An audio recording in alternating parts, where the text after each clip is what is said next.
Welcome back, everyone, to the Cancel for Maintenance podcast. If this is your first time joining us, we are a show that takes a behind the scenes look into the gritty, non glamorous life of aircraft maintenance. We share some laughs, impart some wisdom, all in hopes of giving you a split second relief in your day that can hopefully prevent a mishap. I am your co host, Six. I'm Jennie D. And our third host, Shoreline, is actually remotely monitoring our audio, making sure our faces stay fit for radio. We are actually in a pseudo studio.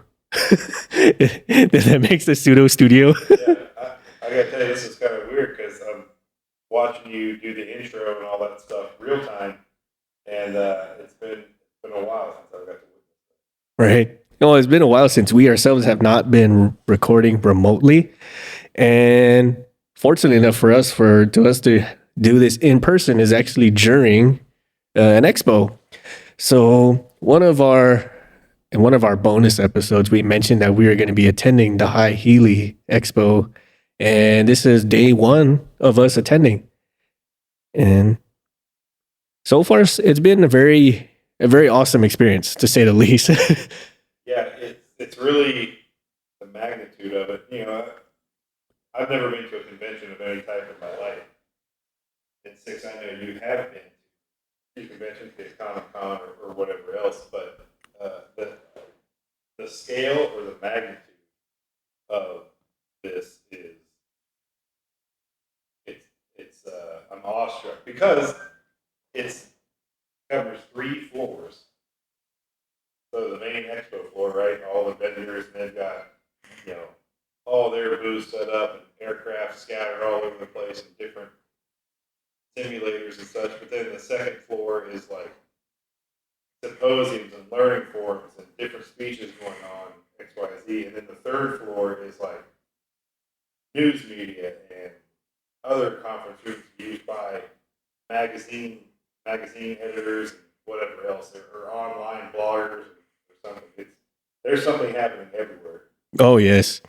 And we just, it really took us pretty much all of the first day to really just fathom the scale of everything. Because unlike a Comic-Con, which is majority of the experience that I've been to for these types of shows, you maybe get like 2 tables, like 4x6, maybe 4x10, and just kind of back curtains and people selling stuff. Once in a while, you have a booth or 2 with maybe 4 of them together. But these ones, man, like you can tell, like the people here, they came to show up and show out. Like as MVP mentioned, you have 3 floors worth of content, worth of learning, worth of recruiters, vendors, all kinds of stuff. And like some of these vendors, like they brought like full on offices with them to the show. Like cubicles and living room furniture. Yeah. Coffee makers, all kinds of stuff. Like, and this is the kind of scale that we ourselves have not really been privy to. I mean, we've seen pictures of it, we've seen video clips of it, but we've never actually physically seen one. So this was like a mind-blowing experience for all of us. And especially to see some of these helicopters that we ourselves have not seen or have heard of for some time. And this is really kind of like the time to do it. And I believe a lot of the companies here, they like to use this moment as like their unveiling, I guess it would be called, right? Like check out our newest gear, check out our newest initiative, check out our concept art or something like that. And I think the ones that really came to show up and show out were like the big name brands like Bell Helicopters or Airbus and whatnot. And it's just been mind blowing. So day one, it was really just us, like just trying to soak it all in, really. And I feel like we blasted through it fairly fast. Like we just wanted to kind of get a roundabout idea of everything was. Like, yeah, there was a map that told us where to go and what things were at, but just really like absorbing what was all there. It was just insane. And I feel like if you were just gonna come to this on one day, you might have to plan specifically, like this is what I'm going to see, this is where I'm going to go, because if you just kind of went in blind, you would get distracted. Like you will squirrel brain. At least me, I squirrel brain. You will, and if you stop to talk to anybody for any amount of time, I mean that eats up those moments to get around in the day. Think about the speeches being given, the symposiums. They were each an hour, some 2 hours long. Mm-hmm. So if you sit in for one of those, and mind you, a broad range of spectrum of speeches being given, anything from how to run, what's the bigger one? Fortune 100? For Fortune 500, I think. Fortune 500. One of those, running a large scale aerospace company, all the way down to safety of flight and how to pre-fly the helicopters.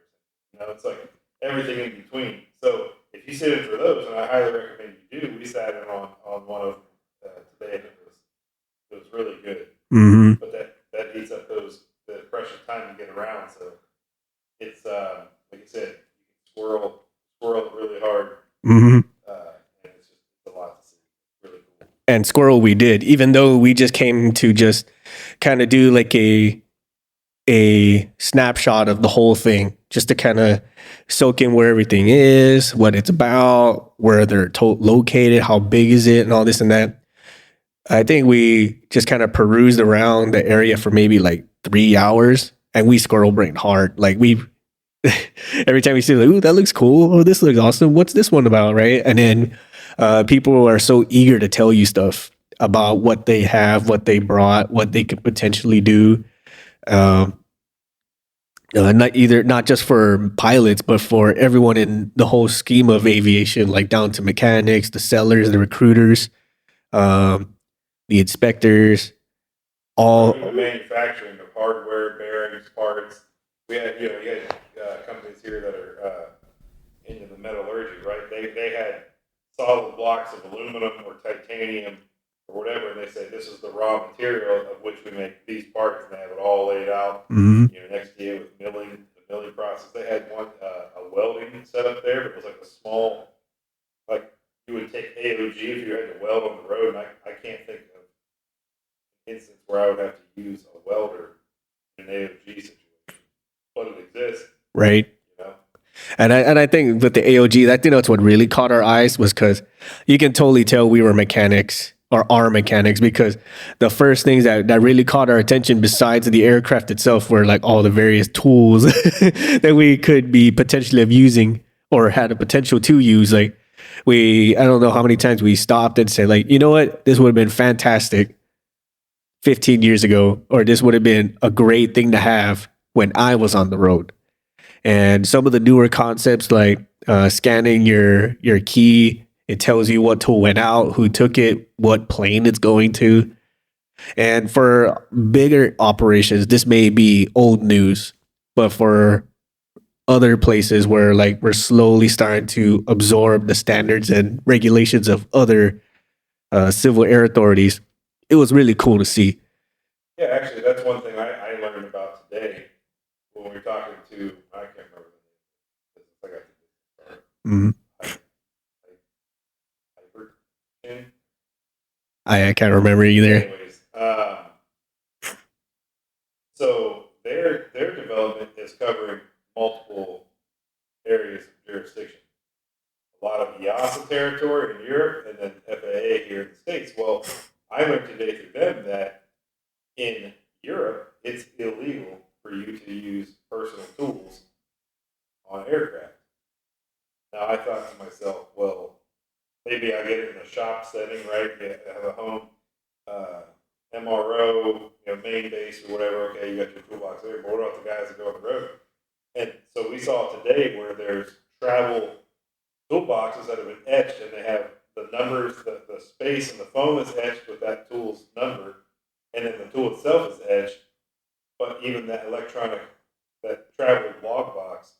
toolbox is electronically controlled. Yep. So you have to take that with you from whenever you're traveling on the road in Europe. Smart idea, but pretty mind blowing. Yeah, it really. And I kind of wonder, for a lot of maintenance facilities, would you be able to afford that? Mm-hmm. That's a pretty big sticker shock right out the gate. It would, but then I think as we were perusing down the expo, we were constantly saying like, well, yes, this is expensive, or yes, this will be an upfront cost, kick in the stomach. But what's the opportunity cost you're giving up, right? Like, okay, I spend however many thousand to get this, but then I save on X amount of money on lost tools, or I save X amount of money on something that broke because we had to make do, or whatever the case may be, right? Yeah, it's true. So if my operational cost to me every year for lost tools and XYZ is $150,000, or I could spend $50,000 on, and I'm sure it's more than that Mm-hmm. total, but like $50,000 on this electronic tool setup. Yeah. Spend 50 and I've saved a perpetual 100. Yeah, exactly. And that was kind of like the theme. I don't know if that was an intentional theme, but that's kind of like what we were getting out of all of it. Because, yeah, a lot of stuff had a very hefty price tag for the stuff that we're disclosing. But ultimately, as us, especially from the mechanic side of the house, is like, well, it's either we sell it now and prevent it later, or we maintain what we're doing and then suck the cost whenever it happens. And speaking of which, like there was one panel we sat in on, and we as we were kind of going, MVP and I were talking about just how much that relate 100% to what we do on a regular basis, and the speaker was gearing more towards pilots and CFIs, but I feel like a lot of that stuff really sends home for mechanics as well.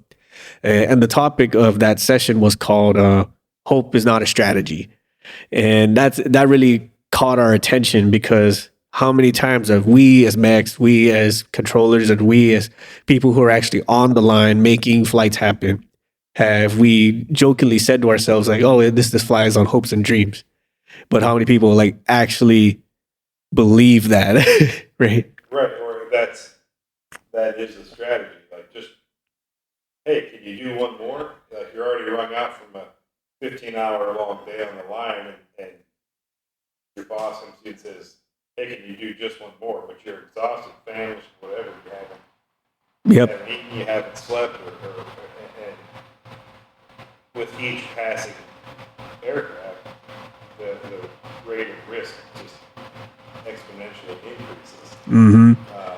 You got to know when to say no, right? And so, contingencies. It kind of ended with a quote from Benjamin Franklin that said, "He who lives on hope will die fasting." will die fasting. Yep. And I love that one. And the picture he had to go with it was Orville Wright, and I forget the name of the second person. It was General. I can't remember. It was a general for the U.S. Yeah. So, in a nutshell, it shows like a wreck that Orville Wright and this passenger was on. Killed the passenger, and then Orville had like 2 fractures in his legs, possibly handicapped for life. We're lucky to be alive. Yeah, broken ribs, all sorts of stuff. Yeah. So, and what that session really sung to us about is, as MVP said, is like you get a lot of individuals who try to reframe a bad decision because it had a good outcome. And we see this time and again. I'm sure every single mechanic in the world knows what we're talking about. And this is like, you did something bad, but good came out of it. So now that becomes the norm, and then people just kind of accept the bad as good. There's plenty of times we've done it. I'm sure there's plenty of times a lot of mechanics out there have done it. Like, we shouldn't do this, but it works. Right. Well, it's the we make decisions based off of the perceived outcome. Yes. Like what was the one example? You were driving home drunk. Yes. Okay, well, I got drunk at the bar, and I got in my car, and I drove home. And I made it home, and I didn't hurt myself, and I didn't hurt anybody else. So, was that a good decision? No. But had a good outcome. Yeah. However, it's the 9 times out of 10, that'll be the way it is. Yep. No issues. But it's that 10th time. And it's just like, well, so it's just, Murphy's Law, right? Mm-hmm. Oh, if it can't happen, it will happen. Yeah, but we're kind of looking at it the wrong way. Mm-hmm. Right? It was basically, no, you weren't right 9 out of 10 times. You were wrong 9 times, and it finally caught up to you on the 10th. Yep. With dire consequences. Yep. And I think that's something that we as Max and everybody in the whole aviation community really needs to sit down and absorb. And I'm glad that this session existed for us to really reaffirm, I guess, what we were believing. Like, it's only wrong when bad happens. Like, no, it's been wrong. And just because, air quotes, this is how we've always been doing it, doesn't make it right. And this individual, although he was a pilot, it pretty much like rang true across the board for all things aviation. Like, uh, just because a bad decision had a good outcome doesn't instantly turn it into a good decision, right? Or even though we don't expect, we don't come in there with bad intentions. The perceived outcome is kind of like what ultimately drives our reason to make that bad decision. He gave an example as well about flying in adverse weather. Like, weather's rolling in, it's pretty bad, but you have this high revenue flight that you have to hit. Are you going to make that flight? Most pilots who really ride and depend on this paycheck was like, I got it, right? And they won't think twice about it. Or if they kind of psych themselves out, like, it's less than ideal, but I can do it. I can make that happen. This guy over here can't, but I sure can. And then if you gamble, roll the dice, and you do make it, now you just gave yourself false confidence. And I feel that rings especially true with mechs because they've gotten away with it so many times that they feel they've gamed the system. Right. We've talked about this before where it's you don't have the right tools to do the job, but you've made it work. Mm-hmm. And it's succeeded every time. So that becomes the new norm. Because, and management's ignorant enough to the reality of the situation, or willfully ignorant of the situation, and they play on your ego. Come on, you hit a home run for us before. You're the best. You can do it. And we're dumb enough as Mexico. I am the best. I can do this. Mm-hmm. Versus going, no, look, I did it one time. It was a bad decision, and it worked out well. But it might not always turn out that way. So why don't we just get the right tool for the job and move on with it? That's why support equipment engineering exists, Yep. to do the job the right way. Yeah. And I'm honestly glad that we actually heard that from a pilot because most times when we hear trying to take bad decisions to make them good ones, that we'll hear this notion from a pilot saying, "Hey, we got to go. We got to make this happen. This is a high rev flight." Most times, you will have this pilot or this air crew who are very antsy to get in the air. And as Mex, that's kind of like how I saw it. Like, oh, okay, pilot just wants his 400K paycheck or whatever, right? But after hearing this individual and hearing his perspective of it, he's making a bad decision because bad decisions being forced on him, and it kind of trickles down from there. Yeah, So what was really interesting, what he pointed out, is you have to recognize in yourself that you're susceptible to the inputs of others. yes, And your inputs affect the decision making of somebody else. So you have to have enough self-knowledge to recognize when that's being forced upon you, when your ego is being used against you to achieve a goal that at the end of the day could harm you or somebody else. You just got to say no. And I really liked where he talked about, look, and he's a pilot, right? So he said, if the flight manual tells you under this situation, land immediately, it's not milk it out for the next mile because we're only a mile from the airfield. It's landing immediately. Whether that's in a baseball field at the park or in the median on the highway. Land immediately. Don't risk it. And he said this, you'll never get in trouble. He goes, I'm sure people talk crap. Let them. He goes, you did what was right, and nobody can hold that against you. And the big one being the FAA. They're definitely not going to chastise. They might burn your employers for forcing you to do something that's safe. But you yourself did what was right by the manual. And I really like where he said, and if the manual was wrong, we can change that. If the manual's wrong, we can change it. But otherwise, do as the manual says. Right. And I know Six and I mentioned that on here. Look, as long as you're following your maintenance manual, regardless of result, especially in a negative one, Mm-hmm. you can't be burned or raked over the coals because you made a good decision and had a bad outcome. And that's another thing. Not all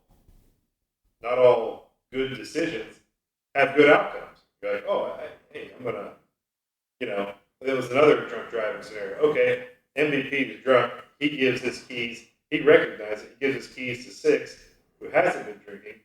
Six drives MVP home, but unfortunately, brakes went out of the car. You ran the intersection. You slid through the intersection and hit a pedestrian or whatever, and killed the pedestrian. Mm-hmm. Was it a good decision for MVP to give his keys to Six because he was inebriated? Yes, but you still had a bad outcome. Yeah. So, it's kind of the whole thing with it, right? What's the other saying? Six, the road to good, the road to hell is paved with good intentions. Yes. You know what I mean? Yeah. I honestly thought you were gonna do a Warhammer quote, man, where you said like, "Hope is the first step to disappointment." But that fits in the situation too. Yeah. Hope is the first step to disappointment, and it all comes down to planning and contingency. Yes. Something again we've harped on, but nice to hear somebody else talk about it. Mm-hmm. You're only as good as your contingency, essentially. Mm-hmm. And yeah, like as we mentioned, like this speaker was a pilot. So I mean, for those out there who have this huge angst against pilot, take it with a grain of salt. But we highly emphasize that although this was a pilot giving a pilot's perspective, we as mechs, we as inspectors, we as auditors, we as management, we 100% relate to this because this applies to literally every aspect of the industry that is aviation. And there's classes exactly like this and touch all kinds of different subjects here at the expo.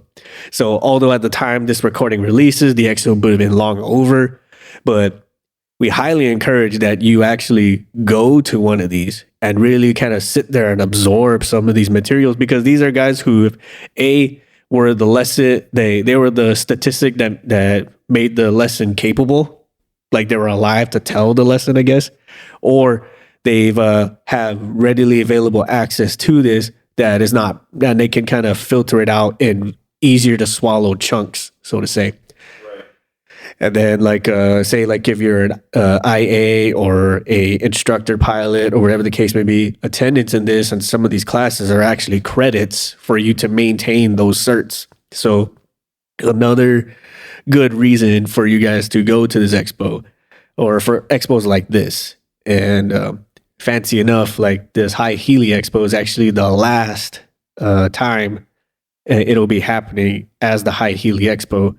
I'm sure I'm butchering this up, but they worded it way better than me.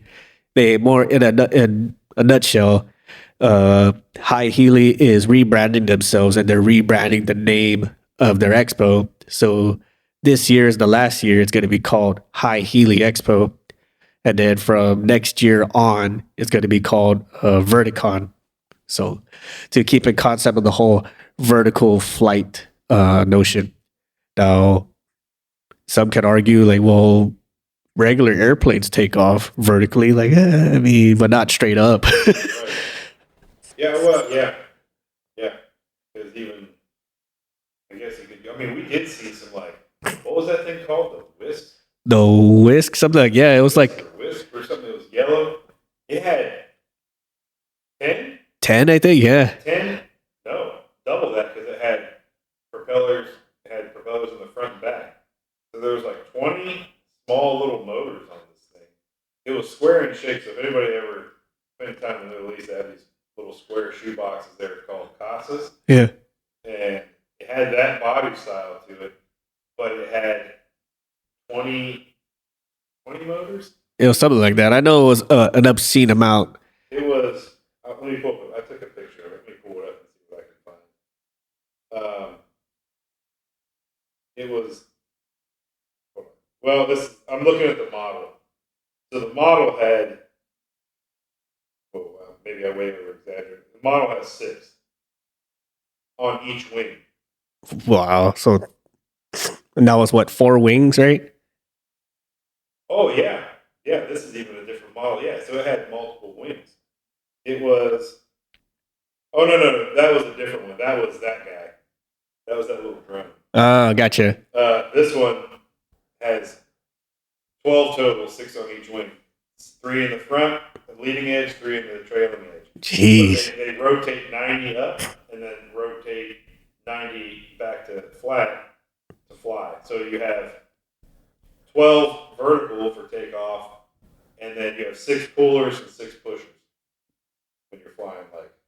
And ain't that nuts, man? And I honestly never would have expected to see that anywhere in the world, not even as a concept art. And so I had to see a physical representation of this aircraft, whether it flies or not, I don't know. But just to see it there, like, wow, look at this kind of concept that's going on. So like, we've talked about this some previous episodes with other guests, like, hey, what's some good ways to get jobs? And one of the things they mentioned is to go to trade shows, go to expos, go to conferences, go to career fairs. And we say this with like full intent. Like, if you want exposure, if you want knowledge of what the state of the industry in a nutshell, realistically, you would go to stuff like this. And especially if you're into helicopters or anything in the sense of vertical flight, be it helicopters or drones even, this is 100% the place you want to be. Because I think we've ran into 3 recruiters, I want to say, at least 3 recruiters. Yep. JS Fur was definitely one of them. We'll probably have them on for an episode to kind of explore more about how to find aviation jobs. There's 2 other recruiting groups. I can't remember their names off the top of my head, but they were talking about like how they hire for specific types of aircraft mechanics or DOMs. Even we see, like, I think we saw a chart that had like a bunch of DOM openings, and which I honestly they had some DOMs, but they had air safety. They had mechs, techs, inspectors. They had environmental control specialists. They had AVI specialists. They had structures. I mean, it was quite a list of stuff. Oh yeah, and I think one of the most prevalent ones we saw there, besides like the top notch bosses, were like law enforcement and firefighters. I think like that was a big presence of firefighters. Yeah, I think like a good third of the expo had a good about that amount of law enforcement, firefighting, or something to that effect. Like insane amounts. So like again, like if you're looking to do some type of law enforcement or EMS, that's what it was. Law enforcement, firefighting, and EMS, freaking galore. And I think, matter of fact, that speaker that we were talking about previously was an EMS pilot. So I believe so. Yeah, he talked. Again, he flew a lot in South America. It sounded like. Yeah, or maybe that's his examples that he could talk openly about. I don't know. Yeah, maybe. Who knows? Maybe he was cartel pilot. Who knows? Or El Chapo. Maybe. But again, like day one was awesome. We highly encourage people like to go to stuff like this.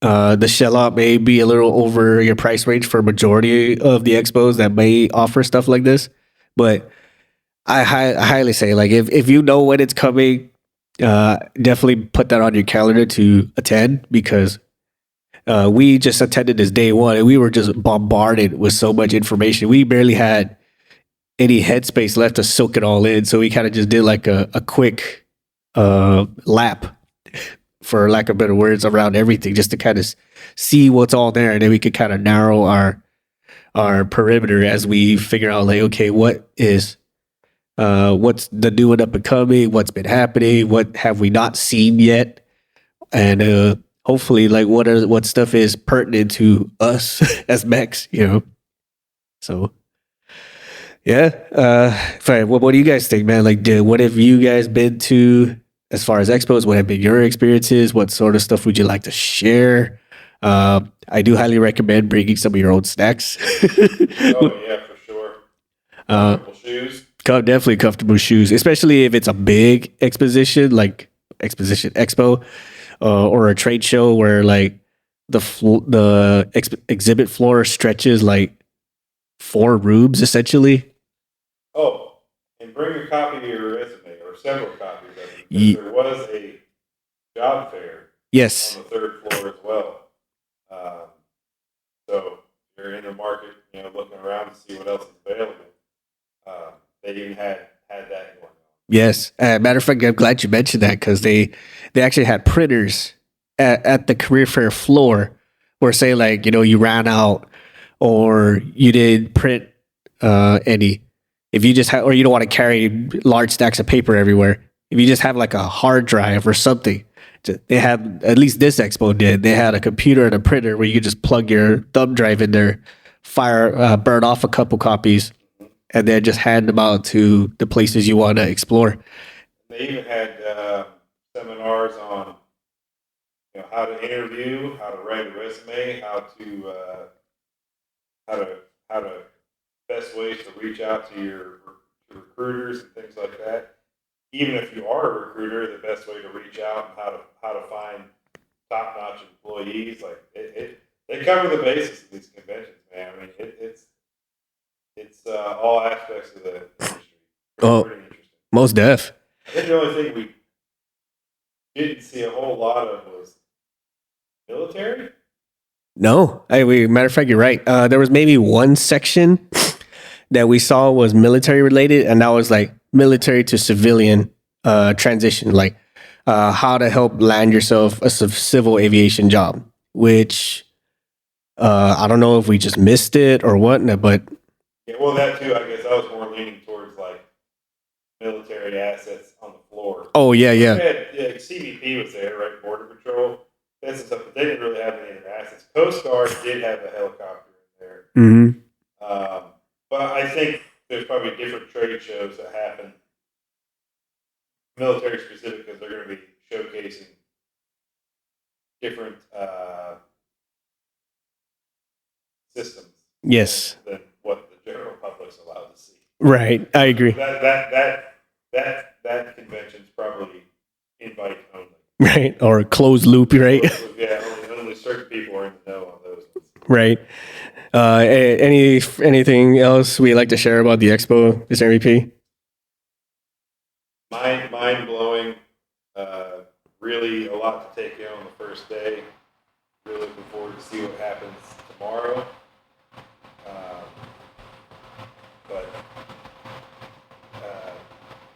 It's been pretty fun interacting with some people on the floor, so I hope we get to do more of that. Most definitely. And hey, let us know what you guys think. Like, what sort of stuff do you expect to see at an expo? What sort of question would you like to ask us about about going there? Things of that nature. Or like, what's some of the stuff that you say that we should walk in there with? Let us know in the comments, social medias, our email, our website. The absolute best way to get in contact with us is through our Discord channel via Patreon. We have all sorts of conversations like this, and realistically, we have them to fully thank for allowing us to have this opportunity to be invited to this expo. So big shout out to all our patrons out there for affording us the opportunity, pretty much being recognized enough to come and do stuff like this. On that note, hey, we thank you all again for listening, and we see you all on the next one. Bye, everyone. Bye.